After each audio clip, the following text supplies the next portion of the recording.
اس بار جو ہوا ہے سب سے بڑا گناہگار وہ طالبان خان جس نے باقاعدہ طالبانوں کے لیے پاکستان کے سیاست میں وکالت کی ہے، طالبانوں کے لیے دفاتروں کا ڈیمانڈ کیا ہے۔ اس کے ذمہ وار اسی پارٹی کا اور بدقسمتی سے پاکستان میں بیٹھا ہوا پاکستان کا صدر جناب عارف علوی، جس کے دستخط پہ پہلے 100 پھر 100 سے 102 کرا کے 102 دہشت گردوں کو قید و بند سے رہا کرایا گیا۔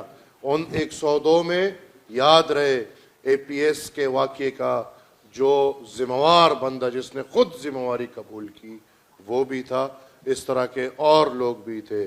اس کے ذمہ وار، ان حالات کے ذمہ وار پی ٹی آئی کی وفاقی حکومت، پی ٹی آئی کی صوبائی حکومت، پی ٹی آئی کا وزیر اعلیٰ، جنہوں نے بتوں کا نام دے کے باقاعدہ فائنینشل ایڈ دیا ہے طالبانوں کو۔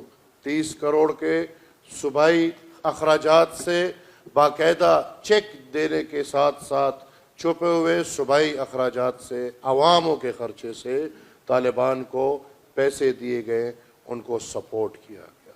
اس میں ذمہ وار وہ بندہ جو پختونخوا میں آپ کے سامنے پیش ہوتا ہے اور پختونخوا حکومت کا اسپوکس پرسن بنا ہوا ہے، جس نے on the face of the media screen پہ آ کے یہ بات مانی ہے کہ اس کے دہشت گردوں کے ساتھ اچھے تعلقات ہیں۔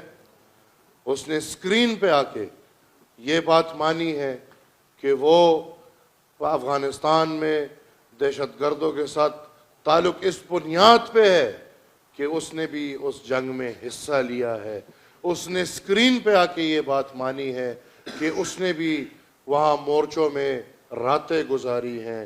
اس نے اسکرین پہ آ کے یہ بولا ہے کہ ان تعلقات کے پیش نظر وہ رابطوں میں ہیں اور مذاکرات کر رہے ہیں۔ وہ سب آج اس قوم کے مجرم ہیں۔